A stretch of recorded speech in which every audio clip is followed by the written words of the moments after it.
4 chapters, each with their own set of secret items, dialogue options, encounters, recruits, eggs, bosses, crystals, a branching path. Coming later this year, Chapter 5 is going to contain the last crystal, the last egg, Malius' Master of Bread, possibly even a pure crystal, a twisted sword, a powerful new scarf, maybe a powerful boss that is going to demand careful preparation from the previous 4 chapters. We are already nearing the spring of 2026, and with every little update that we get, it seems as though we're getting really close to Deltarune's 5th chapter. So let's make sure that we're all prepared. Starting with the legendary Shadow Crystals, Jevil, Spamton, the Knight, and Gerson. Having all of the currently available crystals on a save file is more important now than it ever will be. This is because Sham lets it slip in Chapter 4 that the 5th crystal is going to be the last one. So it's very possible, just after we've successfully closed Chapter 5's Dark World with its Shadow Crystal in our hands, that we'll learn what the result of 5 chapters worth of defeating powerful bosses is going to be. Whether it's a pure crystal, a twisted sword, or something beyond our current theories, the effort that we've gone through to collect these things is surely going to be, in Sham's own words, worth it. In a recent Blue Sky post by Toby Fox, he actually teased us with some Chapter 5 Sham dialogue pertaining to the Shadow Crystals. Chris, I suppose I owe you an explanation about this. No, you no doubt have realized yourself by now. The Shadow Crystals are far more than mere pieces of glass. In actuality, they contain a certain power. You could call this the power of will. No, perhaps will isn't right. The power they contain is...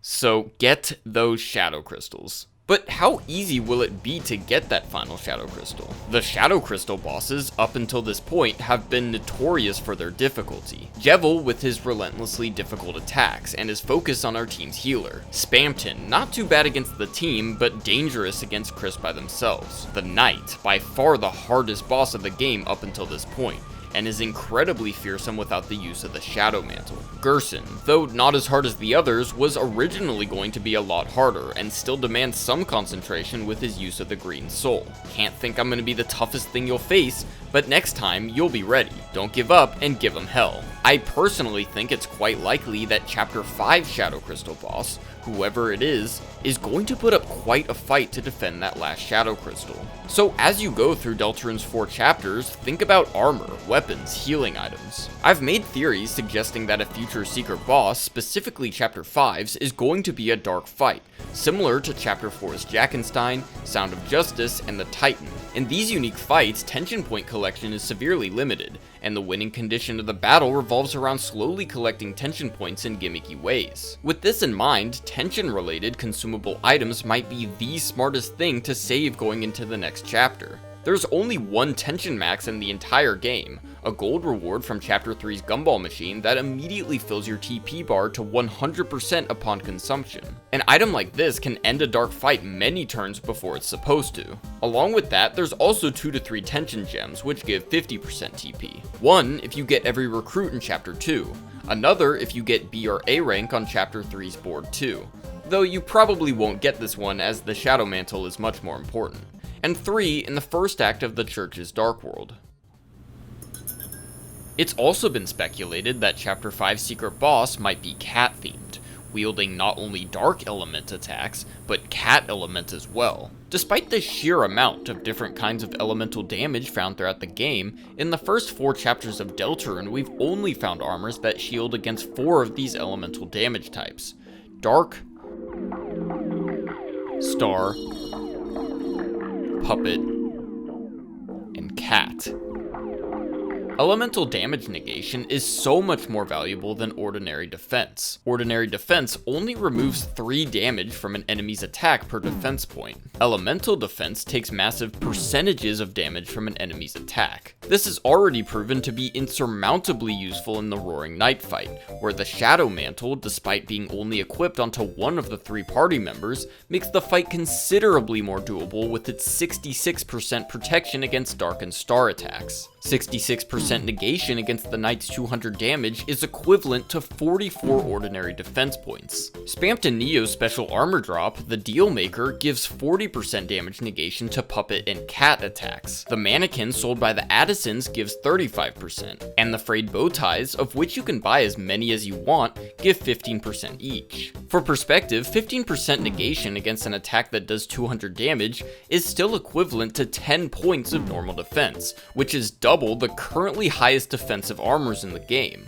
So if that certain cat indeed has the 5th Shadow Crystal like we've been theorizing about, make sure you have these armors in your pocket.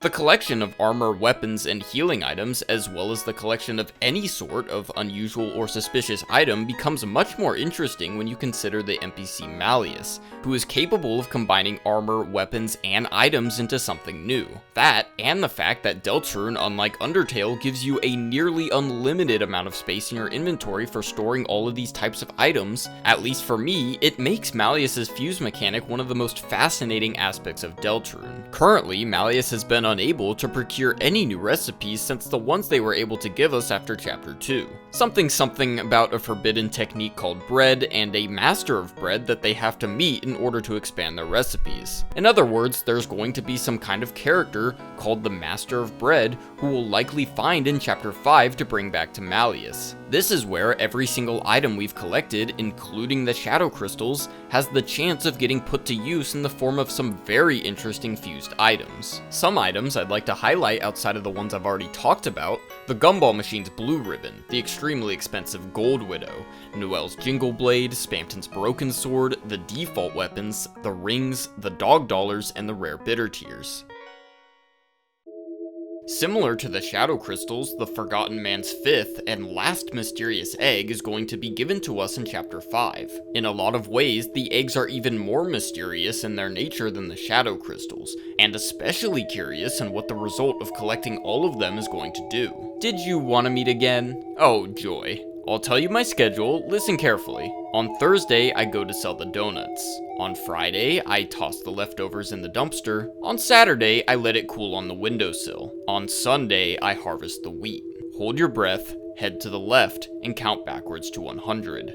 Did you remember to write that down? Now that we've collected the first 4 eggs, I would especially keep this last line in mind. In Chapter 5, the Forgotten Man will be hidden in a place involving wheat. So any mention of wheat and stay in that area until you found that egg. I think it'd also be prudent to keep this line in mind. Hold your breath, head to the left, and count backwards to 100. This was a hint that you could have used, though it wasn't exactly necessary, to discover the Forgotten Man's hiding place within Chapter 4. Once you've reached the end of the windows, head back to the left while counting down to the 100th window. There, you'll find the secret room. However, it's curious how this hint is presented within the Forgotten Man's speech in Chapter 3. Not after his location hint for Chapter 4, but Chapter 5 as well. He also doesn't give any hint pertaining to Chapter 5, only, as far as we can tell, Chapter 4. So as it might be, this line could also apply within the place with the wheat. So do what the Forgotten Man said and write it down. Despite Deltarune's insistence of the unimportance of our actions, there are still some things we can do that seem to be changing the course of the game. The collection of recruits throughout the first 4 chapters is something you should definitely have done, at least on one save going into Chapter 5. It's very easy to make sure you've done this right, with Chapters 3 and 4 even having reminders near the end of the chapters of your recruit status. When you visit Castletown in Chapter 4, you're also given a status report on the strength of your town. Getting recruits changes a lot of things about the game. Even something as major as Tenna surviving the Knight's Cleaving only happens if you collect every recruit in Chapter 3. It's very unclear whether or not Chapter 5 is going to be the last chapter in which you gather recruits from a Dark World. Chapter 5 seems to be the end of a lot of things. Shadow Crystals, eggs, chapters described by the Lord of the Hammer, chapters confirmed to have the Weird Root. So why couldn't Chapter 5 also be the last chapter in which it's possible to bring new people back to Castletown? If this is the case, then obviously Chapter Chapter 5 is the most important chapter to get every single recruit in. I assume that the outcome of collecting every single recruit is going to be the cliche everyone comes to save you at the last possible moment trope that we've seen over and over again. And in Undertale's case, that trope leads to the true ending of the game. Of course, that then implies that the opposite can be true, though it doesn't really seem as though it matters if you try as hard as you can to avoid every recruit. All of Chapter 1's enemies become recruits no matter what you do, as well as El Niño and La Niña, even if you try as hard as you possibly can to kill them. You do gain some extra health, magic, and damage throughout each chapter if you make enemies run away, but by the next chapter, the team is set to the next level anyways, overriding any violent or peaceful option you chose in the previous chapter. Your castle town status becomes cracked, highlighted in a unique orange, but all this really means is that you don't get as many people to talk to in Castle Town. So being as violent as possible only really serves as a different way to play the game, less dialogue and character focused and more just hack and slash style. Not immediately as a way to change the entire ending of the game, as was the case in Undertale. And even on the other end of things, if you try to be as merciful as possible, the game still makes you fight against enemies like the Knight and the Titan. So Deltarune's statement that our decisions don't matter does seem to be true when it comes to the simple decision between fight and act. But then of course there's the weird route. The weird route, similar to Undertale's genocide route, is altering the game in a very interesting way. It's more than just choosing to always fight in the face of a merciful path, manipulating a close friend of the human we're possessing, freezing enemies solid before they have the chance to run away, treating Deltarune exactly how it is, rather than how it appears to be, a video game. The weird route took a few extra steps in Chapter 4, where we reversed Chris's actions of the previous night to make sure Noelle keeps her ThornRing on, as it's presumably important for Chapter 5. While we know that the weird route will continue in Chapter 5, I'd be hesitant to say that we're completely locked into it at this point. Just in case, hearing this noise means that the weird route has been aborted. This noise means that you've done right to the forbidden path. If you're going to have a save that intends to carry on the weird route, it's important to note that the shadow crystals, as well as the shadow mantles, seem to have an important bearing to the weird route, not just the normal route. This mainly comes down to the idea of karma. As it so happened in Undertale, the evil that we threw into the underground rebounded at us in the form of Undyne's unwavering determination, and Sans' incredible final stand. Spamton Neo, a holder of a shadow crystal, already becomes much harder on the forbidden path, where we only have one health bar and one blade to take him down. Even as we grow stronger, our enemy does too, somehow at a faster rate. The purpose of the shadow crystal seems to be to create a powerful weapon, one that's infused with a certain power. And if that certain power is determination, then we know from Undertale that such a power can be directed into more than one motive, for good or for evil. I've theorized in other videos that the reason why the 3 on Deltarune.com/chapter 5 is so large is because while we don't progress the forbidden path in that chapter, we collect both the shadow mantle and the black shard, not to mention the 3rd shadow crystal. So everything I've already said about tension items, armor, shadow crystals, Malius item fuses, it all applies, likely even more so, to the weird route as well. On that note, it seems almost certain that Noelle is going to enter our party for the 2nd time in Chapter 5's Dark World. If giving her back the ThornRing wasn't enough evidence, then in the code, Noelle has unique equip and consume lines for every single armor, weapon, and healing item found in Chapters 3 and 4. This means that Eyeshock and Snowgrave are going to be back on the menu. To give some perspective on just how powerful these spells are, here's a graph showing how quickly some of Deltarune's stats rise. With every point of defense, you block 3 damage from an enemy's attack. With every point of magic, Rousey gets 4 more health on his heal prayer. With every point of attack, you get 7.5 more damage, 11 more damage for Susie's Rude Buster. But for Noelle's spells, every point of magic gives Eyeshock 30 damage, and that's on top of a 90 to 100 damage head start on spells like Rude Buster. And for Snowgrave, oh boy, for Snowgrave, with every single point of magic, you get 40 more damage with this spell, on top of a 600 to 700 baseline. Chapter 4's Mystic Band alone, which gives 4 magic, would give the Eyeshock spell 120 more damage, and Snowgrave 160 more. With the stats Noelle has by the end of Chapter 2, ThornRing plus Mystic Band plus Jevil's Tail would make one Ice Shock, costing only 16 tension points, do over 800 damage. Snowgrave over 2000 damage. And that's not even considering the stat raises and items in Chapter 5.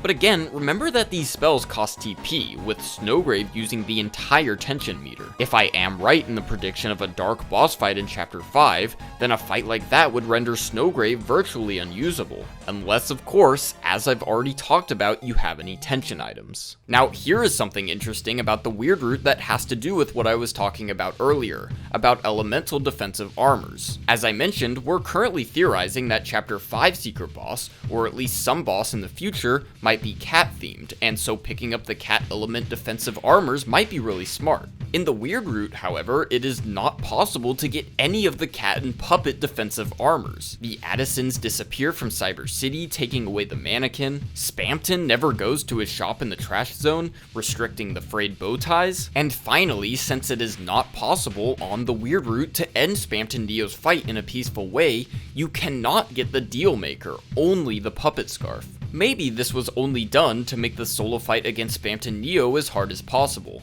but maybe there's another enemy with pink and yellow eyes just like Spamton that not having these armors is going to be really bad for. In tandem, it's also interestingly impossible to get Chapter 2's egg on the weird route.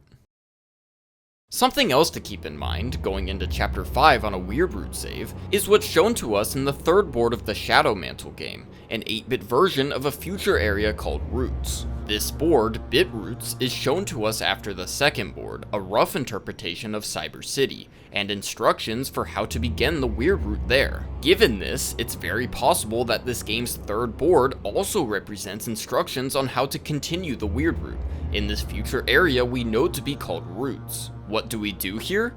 Grow stronger, defeat a bunch of different enemies, and then exit through the bottom right. Whatever you theorize this all to really mean, in the event that it's not immediately obvious how to continue the weird route in Chapter 5, and if Chapter 5 does feature this Roots area, then keep this minigame in the back of your mind as potential instructions and/or a map. Lastly, since Malius has already revealed to us that the Weird Root's ThornRing is going to be used as part of the recipe for the Twisted Sword, a weapon with mysterious abilities, then it's important to remember to take the ThornRing from Noelle before she can run off with it again. Unless Noelle somehow comes with us to Castletown after Chapter 5's Dark World is closed, which I don't find to be very likely, then the ThornRing has to be removed from Noelle before everyone leaves this Dark World. This could happen automatically, or it could not. We might even be expected to remember that the Twisted Sword uses the ThornRing in its recipe. So one save file should have every recruit and egg collected. The second, if you can stomach it, should have the weird route done up until the phone call from Carol. Both of these save files should absolutely have all 4 Shadow Crystals as well as the Shadow Mantle collected. And there's no real reason to have a third save. The only unique thing that you might want to try is aborting the weird route after buying the ThornRing. The fate of the ThornRing, as we've already lightly discussed, is currently a bit up in the air. We know, courtesy of Malius, that this obscure weapon will be able to be used as material for the Twisted Sword. We don't know what this strange blade does. It doesn't power up Noelle, it doesn't do that much damage.